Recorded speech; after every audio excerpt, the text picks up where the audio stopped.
What's going on, guys? It's Greg here, aka NYPrepper. It is Saturday, April 19th, 2025, and I have some breaking news to share with you guys. Right now it is 22:33 Eastern Time here in the United States, and I wanted to update you guys with what's going on overseas and here in the US. So we have some major breaking news coming in from Israel. So apparently Israel has not ruled out an attack on Iran's nuclear facilities in the coming months, despite President Donald Trump telling Israeli Prime Minister Benjamin Netanyahu that the U.S. was now unwilling to support such a move. And this is being reported by an Israeli official and two other people familiar with the matter. Okay, so an Israeli official and two other sources are confirming that Israel has not ruled out an attack on Iran's nuclear facilities in the coming months. So this is absolutely huge news. Trump has basically backed Netanyahu into a corner, and he's not going to allow Iran to get nuclear weapons. Okay, so they're going to act on their own. And an Iranian official told Reuters that Iran is prepared for any possible Israeli strike and that the Iranian response will be harsh and decisive.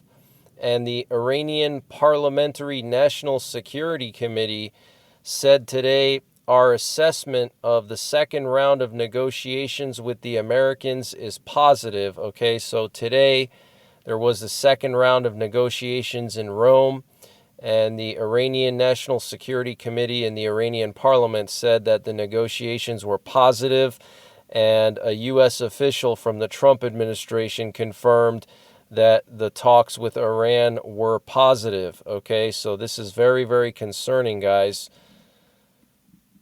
And Iran said that a nuclear deal with the U.S. is possible if Washington drops unrealistic demands. Iran's red lines are never agreeing to dismantle uranium enrichment centrifuges or stopping enrichment altogether, according to an Iranian official. So Iran is saying, we're not going to stop enriching and we're not going to stop trying to build nuclear weapons, essentially, is what they're saying. We're not going to dismantle anything. We're not going to stop enriching. So this is very, very serious. And the Iranian Foreign Ministry said today, we expect the American side to resolve the serious ambiguities that have arisen regarding its intentions and seriousness during the second round of talks. Okay, so there was some changes in what the Trump administration was saying. One day, Witkoff said that we're not interested in forcing Iran to dismantle their nuclear enrichment. And then the next day, he backtracked and said, yeah, we want Iran to dismantle their nuclear facilities. So Iran doesn't trust the Trump administration.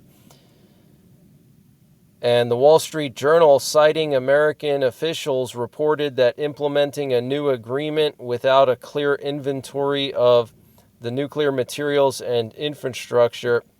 And the Wall Street Journal, citing American officials, reported that implementing a new agreement without a clear inventory of the nuclear materials and infrastructure that Iran currently possesses will be extremely risky. So there's some American officials that are saying this would be very risky for us to enter into any old deal with Iran.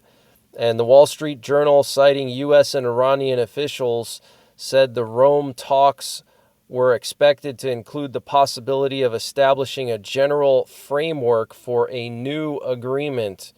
Okay.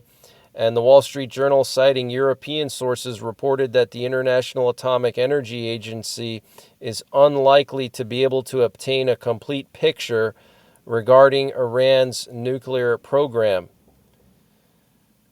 So the big problem here is we don't know what Iran has. We don't know how much they have. We don't know to what extent they're enriching. There's no clear picture of where Iran's nuclear program is at.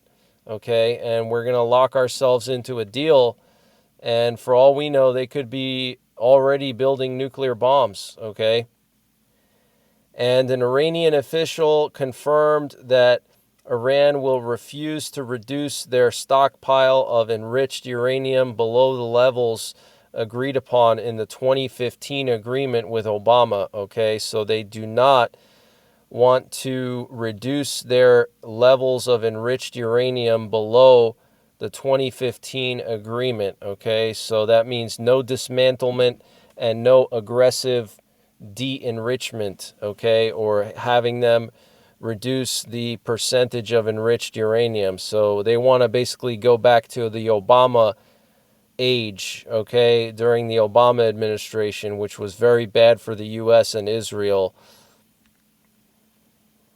And Iran said that there are still major contradictions in America's positions on the negotiations. They also said America raised the ceiling of its demands significantly and surprisingly after the first round.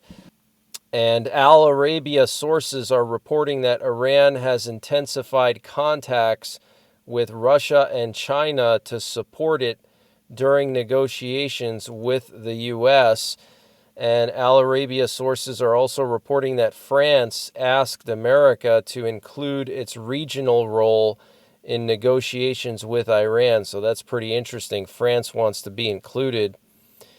And Iran's Parliamentary National Security and Foreign Policy Committee said we should not sign any agreement with America, but rather we want an agreement that will fully benefit us. Okay, so Iran is literally saying we only want to sign an agreement that's going to fully benefit us. Okay, so they're clearly telling us that they basically want to screw us over and screw over Israel. And there is a new possibility in the nuclear negotiations with Iran, but it will not be easy, said the Director General of the IAEA, Rafael Grossi. And he said this in an interview with Italy's national broadcaster RAI today. So the director of the IAEA saying it's not going to be easy to negotiate a new nuclear deal with Iran, especially one that involves nuclear dismantlement, okay? And the Houthis have released multiple videos today showing their air defenses shooting down multiple American MQ-9 Reaper drones over Yemen. And got to remind you guys that each one of these drones is worth $30 million. And I think they've shot down over a dozen. We've already spent over $1 billion on the Houthis, and we're afraid to touch Iran. Arguably, we would get a lot more bang for our buck if we went after Iran than if we go after the Houthis. Okay, this Houthi campaign is basically turning into another Afghanistan. Okay, an endless war and a money pit. Okay, versus going into Iran, we bomb their facilities, we bomb their missile bunkers, and then we're out. And we do massive damage, and we get a lot more bang for our buck for a lot less money. Okay, so this is very, very concerning.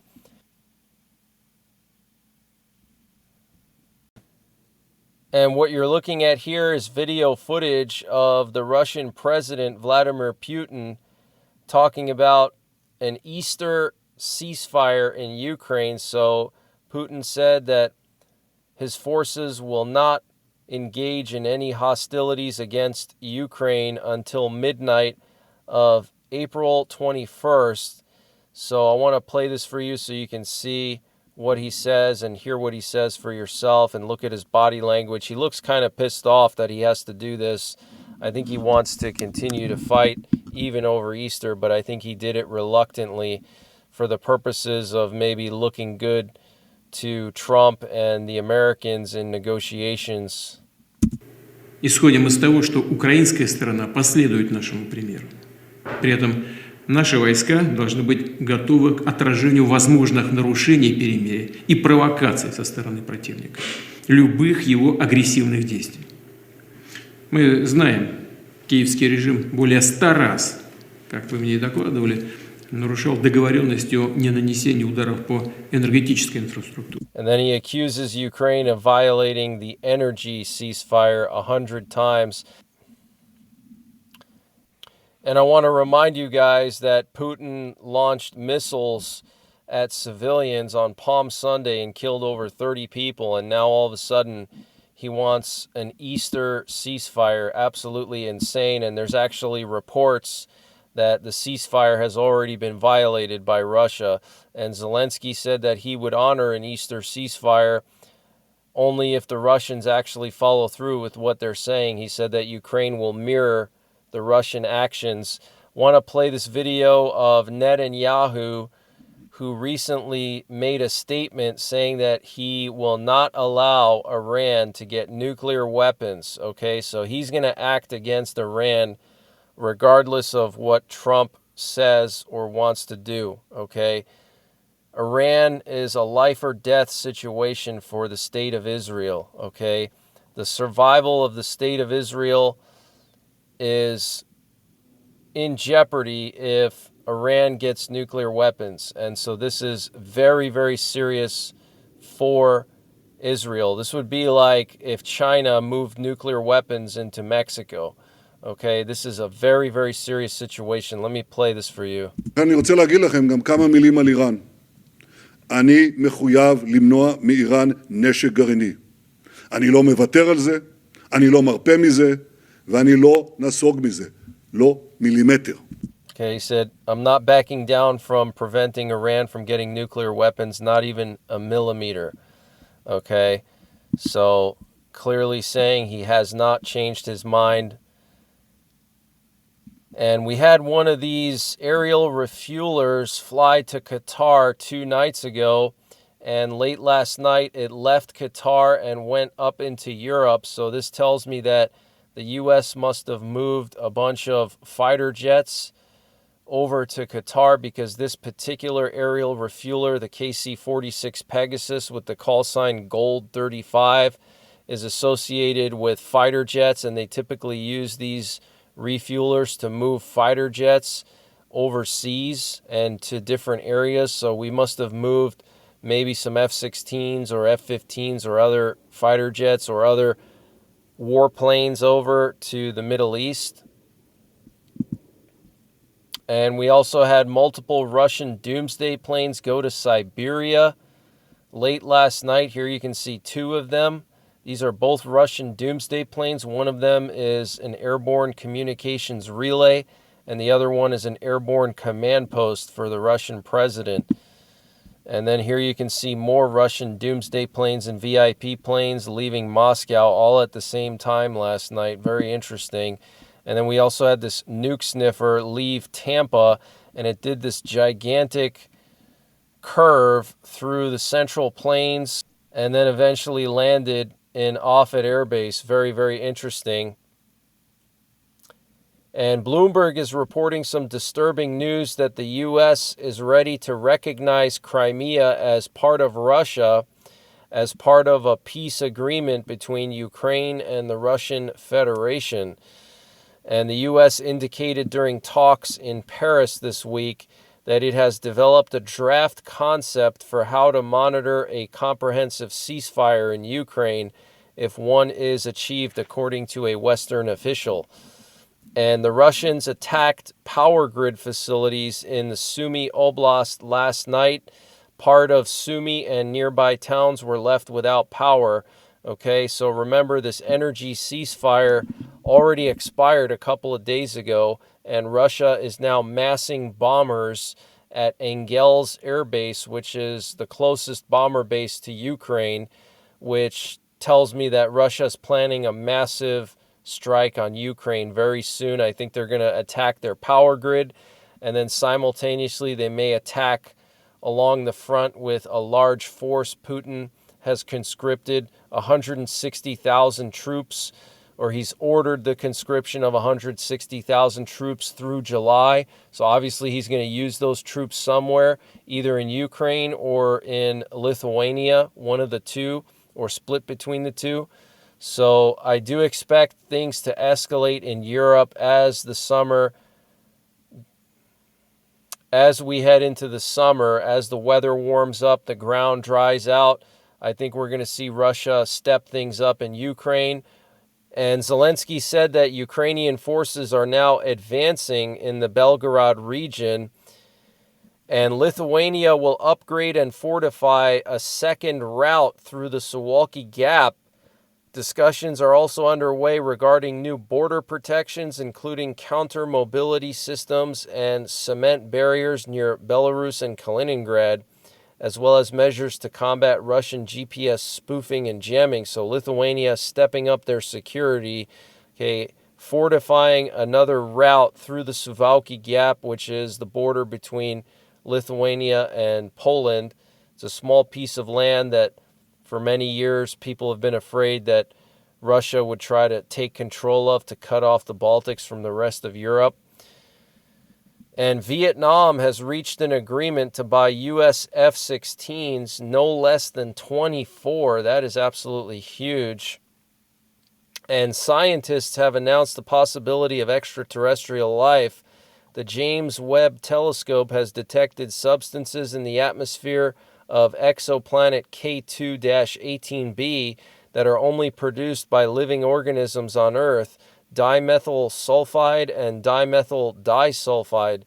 This could mean there's life on the planet. While it's not definitive, it's the strongest evidence yet. K2-18b may be teeming with life, says lead researcher Professor Niku Madhusudan.